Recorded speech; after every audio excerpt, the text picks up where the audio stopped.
Welcome to the new channel. Our passion transforms a community that sees and shares all things new.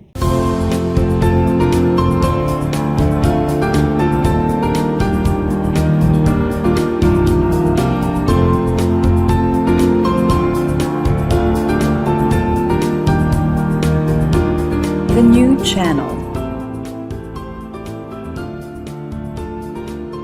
Hashtag TNC Now. The views, opinions, and insights expressed in the following shows are those of the host, producers, guests, and viewers. They do not necessarily reflect the position of the channel. Viewer discretion is advised. I'm Erwin. And this is Carlo, and we're streaming in our new studios Ayun. in Mandaluyong for Season 4, Episode 49 of Shots Fired!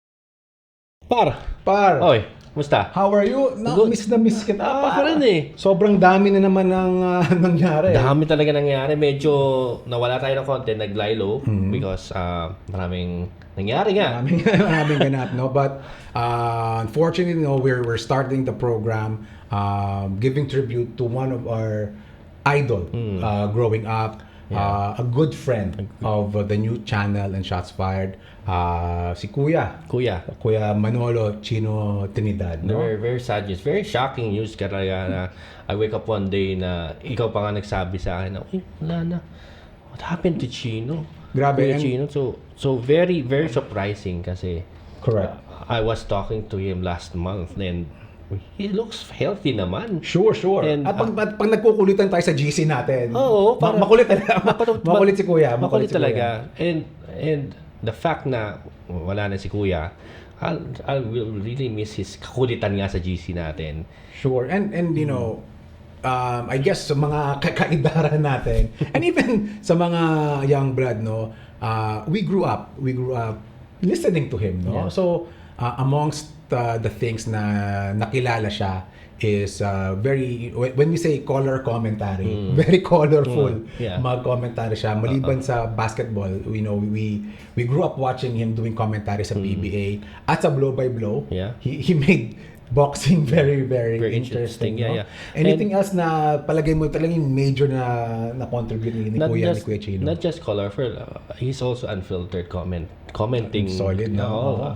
I showed him one of the clips na sobrang luma na talaga. Tapos he said na if he said that today, baka ma-cancel siya. Diba? Unfiltered diba? Pero, you know, amongst all his accomplishments, I was so impressed sa humility ni Kuya, no? Pareho kaming laking Mandaluyong, kaya medyo biased din ako sa kanya when it comes to a lot of things, no? But among the things that, you know, I will keep forever, no? Yung kwento niya. Sige, kwento ko uli para sa inyo, no? One of the best kwento. Tinanong natin minsan si Kuya Chino kung saan nag-originate ang Never Say Die ng Ginebra. Right. So, mabilis na kwento lang. 1984, this was the game that Coach Sonny Jaworski got elbowed in the face in the first quarter, goes to Cardinal Santos, second quarter, goes back sa Ultra para hindi na para maglaro, para manalo pa. And, you know, kwento ni Kuya Chino, he did ask, you know, ano ba yung naging motivation ni Coach Sunny at that particular point, no? And, you know, one of the answers of Coach Sunny, like, hindi naman talaga siya ang nagbigay ng Never Say Die na tagline, kung hindi, ang tayo, the people who watched that game. Sabi ni Kuya Chino na intern pa lang siya noong mga panahon na yun, 1984. And that kwento, like, wow, amazing yung kwentong yun. Kaya Kuya Chino, mamimiss ka namin. One of the, I would like to inject din, no? Sure. One of the unforgettable memories for kay Kuya Chino is that siya lagi nakatoka kapag may celebration sa dugout. And he pulls this wacky costumes. Naka goggles pa siya, naka kapote pa siya. Para lang hindi mabasa. Para di mabasa. pero it turns out, huhubarin din. This is very funny moments of Kuya Chino, and we miss those kinds of commentary right now. Kasi talagang solid na, ang dami niyang gimmicks din. It's one of the things that very unforgettable things na. Diba? Kaya sa family ni Kuya Chino, nakikiramay po kami. Yeah, Kuya, you will be missed. We miss you already, and your legacy will live on. Yes. No? And speaking of legacy, isa sa mga legacy niya ay isa siya sa mga founder ng Samahang Basketball ng Pilipinas. And isa sa hobby ni Kuya Chino ay ang pagbibigay niya ng feedback kay Chodreyes. At sa Gilas, Pilipinas. Ganda ng pagkakasegue ko doon, no? So, thank you, Kuya, para sa yon, yung joke na yon. So, isa sa mga segue natin, Gilas, Pilipinas, na nag-compete sila sa Olympic qualifier, led this time by Coach Tim Cone. Okay. We could safely say we went there with minimal expectations. Okay. Yeah. However, tayo'y nabigla. Sa unang laro nila sa Latvia. Anong masasabi mo? Shock. You were shocked. Shock. Mayroon pa nawala ng trabaho. Nawala ng trabaho si Bertans. After ng Olympic qualifier. So we got there, home court ng Latvia. Your thoughts watching this game? We won by a significant significant lead, diba? So, it is shocking kasi mataas ang ranko ng Latvia. Correct. And we are like number 36, I think. Medyo malayo tayo. And because of that win, tumaas ang ranko ng Pilipinas. Sure. So, and then there goes Brazil. Hindi so, pero maganda dito, napatunayan natin sa buong mundo na kaya natin talunin ang matataas na ranko. Correct. And ang napuna ko dito, no, the system was very, very clear. And I thought it was funny. One of the best videos during this particular period, no, kung paano pinagmumura ni Tim Cone yung mga player niya. Very clear, no? Talagang very passionate. He was really maingganyo ka, no? Maybe as a player, tayo as a fan, we were kind of really engrossed there, no? But my take here is that, Justin Brownlee, Lods, phenomenal. You are the best. I think the system that they did here was pretty good. I know you're not a huge fan, but your thoughts on Kai Soto's game? I think he did alam mo naman na critic ako na kay Soto. Ayusin mo yan. Ayusin mo yung sasabihin mo, ha? pero I think he had a good game. Pero syempre is it enough para mapuna ng mga NBA scouts? Is it enough? Medyo konting push pa. At saka yung nakakahinaya kasi na-injured siya. Na-injured siya, sayang yung game na yun natalo tayo. Sumubsob siya doon So if you would be there, in that game, siguro may chance na manalo tayo. Okay. Kasi malaki din ang impact na kung nandun siya. Malaki siya. Malaki nga siya. He contributes also in points and rebounds. Pero syempre, may konting asa pa sa kanya. Kailangan galing pa niya konti. Pero I still believe in Kai. Still believe? I've always believed in you. Okay. Sinungaling tropa natin. Hindi I'm a critic, pero syempre I wanted him to improve. I wanted him to be in the NBA. But he need to be NBA. Magkasundo tayo ng konti, no? Syempre, he will be the first Filipino to be in the NBA. I was particularly impressed. So Kai was doing all the nice things, being around the basket. I was still very impressed with June Mar. Of course. Actually, I was very impressed with June Mar. And na-scout siya ng mabuti. na-scout siya mabuti in the sense na they double team Junmar fairly quickly. Na pagtanggap ng bola, lalapit agad. And I realized here na, okay, medyo siniseryoso na ng ibang mga bansa ang Pilipinas, specifically si Junmar. So I was like, okay, not bad. And feeling ko rin the Latvia fans were down and out during that game. No? However, again, maganda yung mga napanood natin. Ang napansin ko agad dito, medyo struggling tayo sa point guard. And this is not to diss Chris Newsom. I love Chris Newsom a lot. Right. But Chris Newsom is not a natural point guard. Ano kaya solusyon natin dito, bro? Kasi, or sapat na ba siya? Ano bang opinion natin dyan? maybe we could... Let's think like Chino Trinidad for a bit. Okay. What would Sir Chino do in this situation? Because based on the roster right now, napapansin ko madaming nandito sa roster na iisang team lang. So wala pa nga si Jamie Malonzo dyan. Wala pa si Jamie Malonzo at wala pa si Scottie Thompson. Oh, 'di ba? So parang maybe we should get other point guards in other teams. 'Di ba? How about Bolick? How about these guys na who's been dominating sa other teams? Bolick is a good option. Ang gusto ko kay Bolick, kaya niyang atrasan yung ibang mga gwardiya ng ibang mga bansa.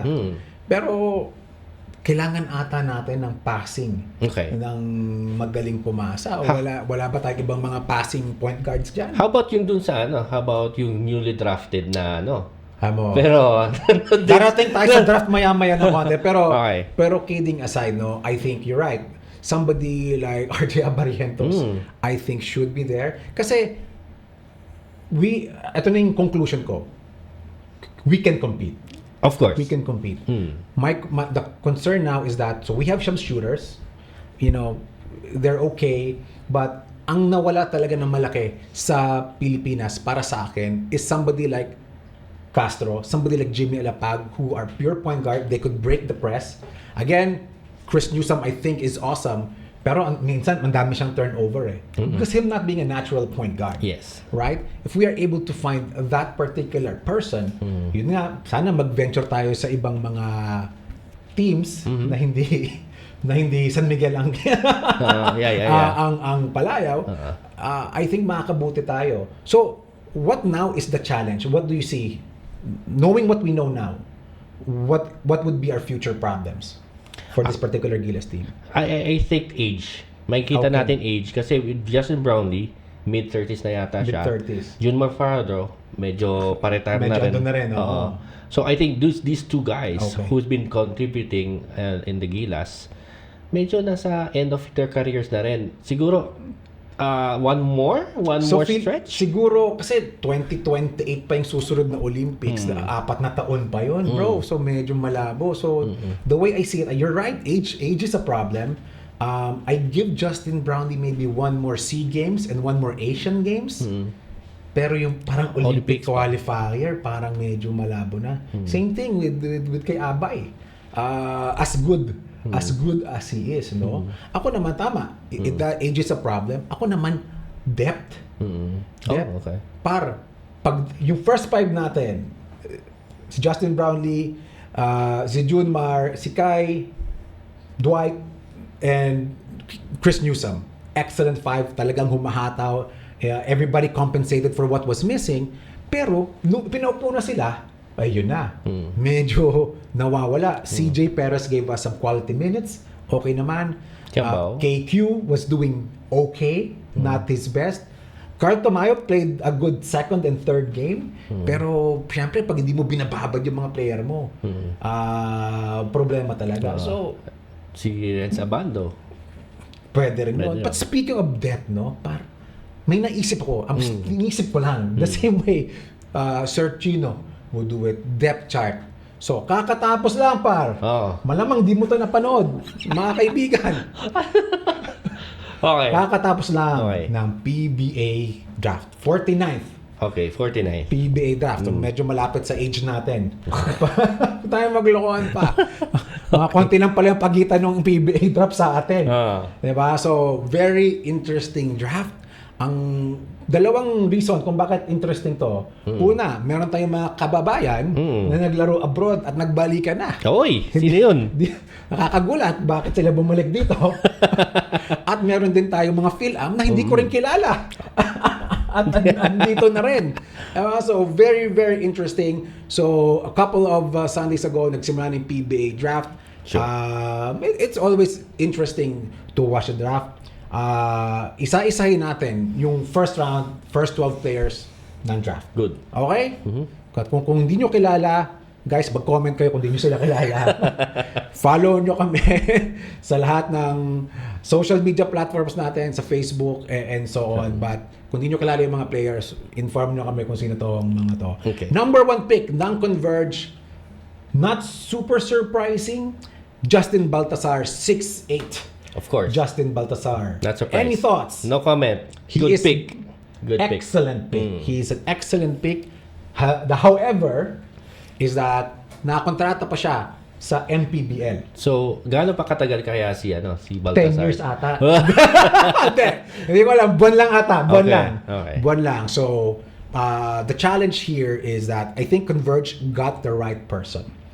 A few weeks ago, maybe a few months, hindi pa nagko-commit na magpapadraft. So, ang dami nilang iniisip kung kukunin ba nila si Bearfield, kukunin ba nila si Abarientos, aangat ba sa draft si Renz Amando, aangat ba sa draft the Ravenas, si Ray Ray Parks. Sobrang daming mga pangalan na nabanggit, but through and through, they decided that this is their guy. And I think this is the right guy.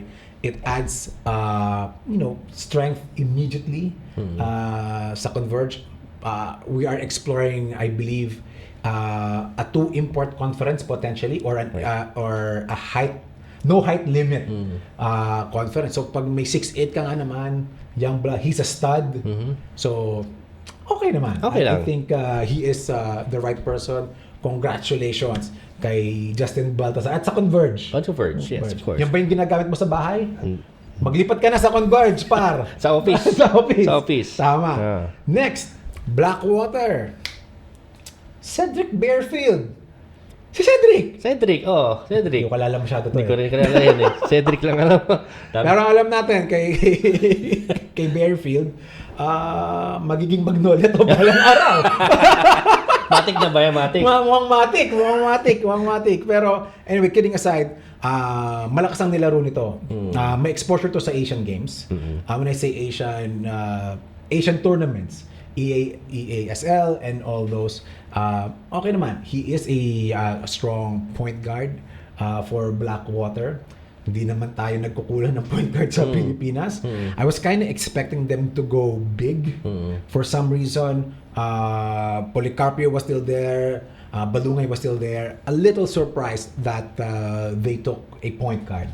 I was, ikaw, ayun na napag-usapan natin to. If you are the top pick, whether in the NBA, you're the team with the top pick rather NBA or PBA, who will you go for?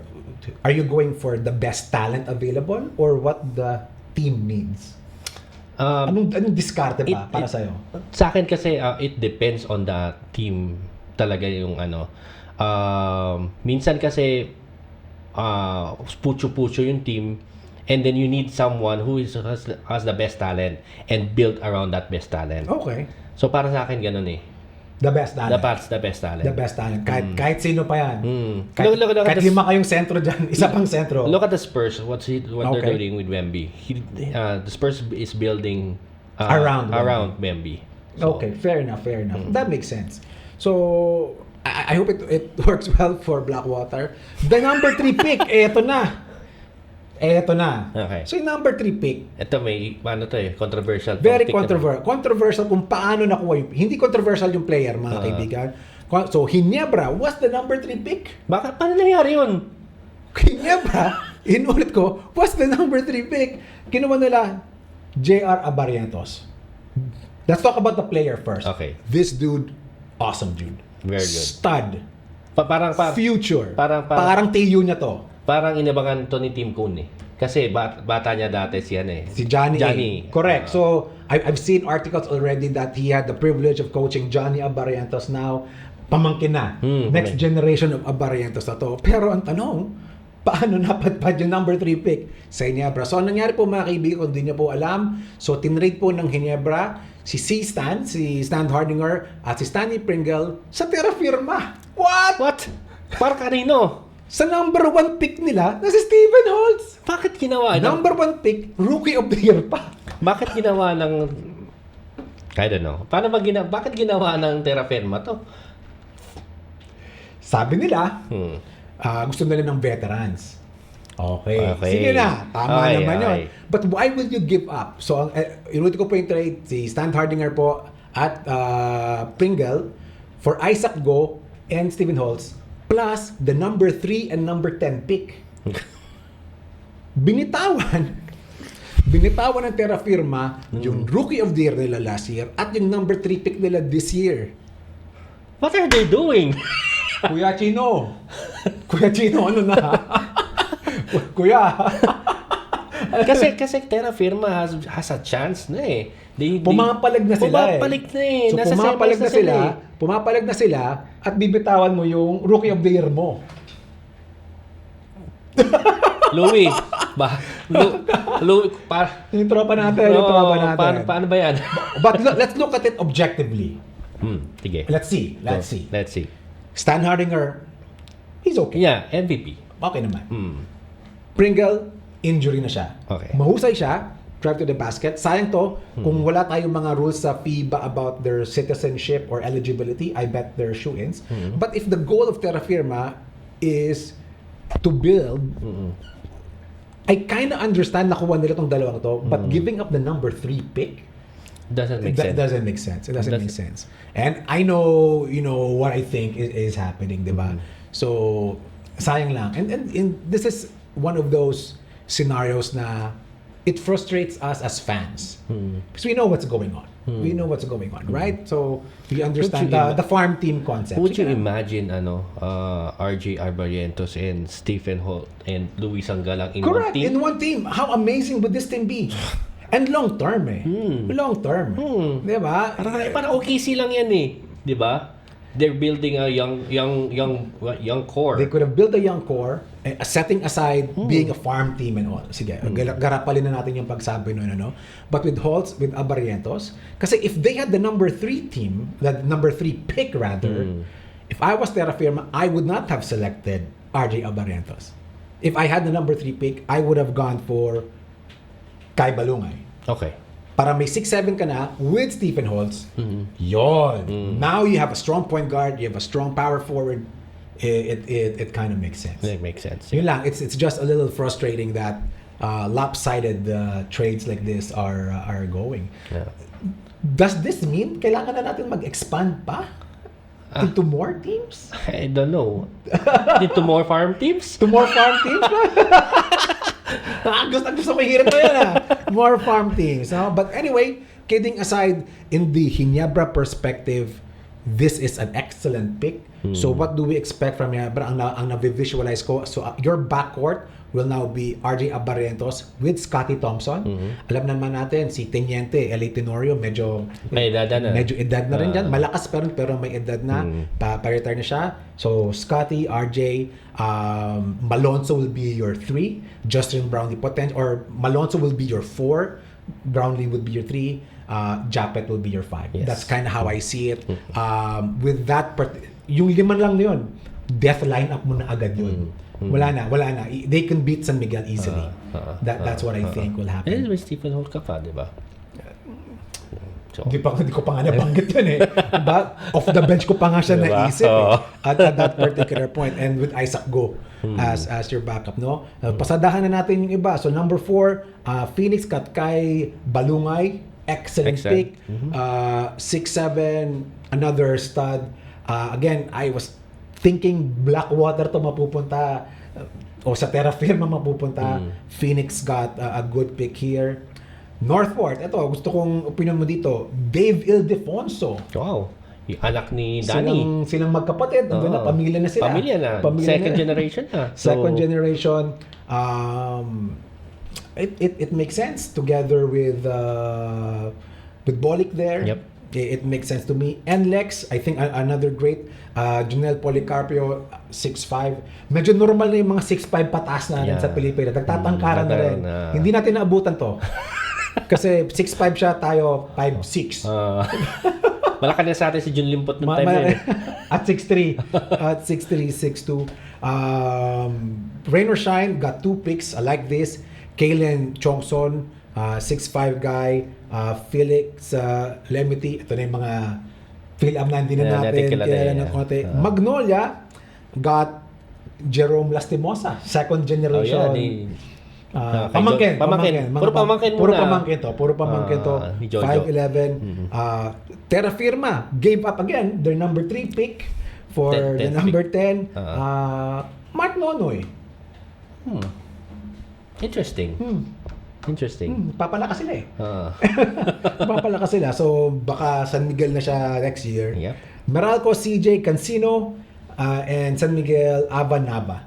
So, San Miguel naman, they don't need too many players to rebuild. They still have a couple of good people, no? But going back dun sa trade, bro, no?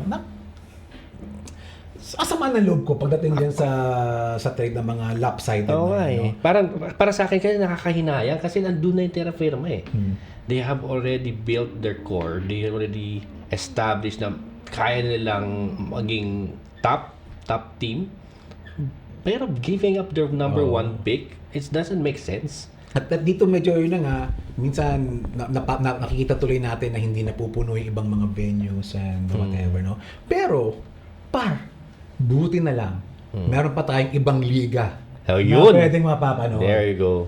Ano mag-open sa July 28 ang Perlas ng Silangan Basketball League. Ayan. Alam mo, founder, mga kaibigan natin, Sir Christian and Somo, Sir Nato, these guys have exerted a lot of their time, a lot of their effort to make this league happen. Anong maasahan natin sa July 28? Saan ang venue nito, bro? Nako, nandito yung opening nila is in the Araneta Coliseum. Araneta Coliseum agad. Bagong liga sa Araneta. Ganun kalakas si Christian. Tayo nga, sa interbarangay. Doon lang tayo. Basta lakas naman ni Boss Christian. So, July 28, it starts at 10 a.m. Okay. Maghapon daw to sabi ni Boss Christian. So, sino mga nandun? Maliban dun sa mga participating teams, no? Ayan, ang gusto ko sa ligang to, gusto ko yung vision kasi ni Sir Nato ni Christian. Talagang, they use the term grassroots, no? Talagang, ang goal natin, sumigla yung basketball pa natin through sports, yung mga kabataan dito. Siyempre with Commissioner Rodney Santos of course. Siyempre very qualified, talagang ginagalang. Of course. Maliban doon. Aside from grassroots, talagang gusto nilang makita yung mga hindi nakikitang talent ng mga hindi napapansin ng mga Pilipino. Talagang magaling sa basketball. Dito nila ma-showcase yung kanilang talento. Kaya guys, pumunta kayo sa Perlas ng Silangan Basketball League Facebook page.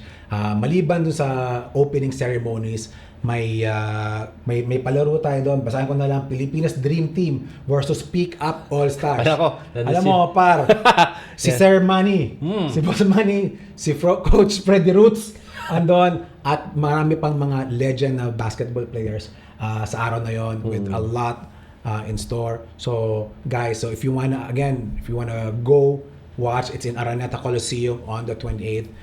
You're gonna get some live feed coming from Shots Fired, the new channel. Follow us in all our social media platforms. My friend, thank you so much. Again, para kay Kuya Chino, thank you so much, and everybody, see you on the 28th in Araneta Coliseum, and see you next week for our next episode of Shots Fired. Thank you so much, guys. Have a good day. Take care.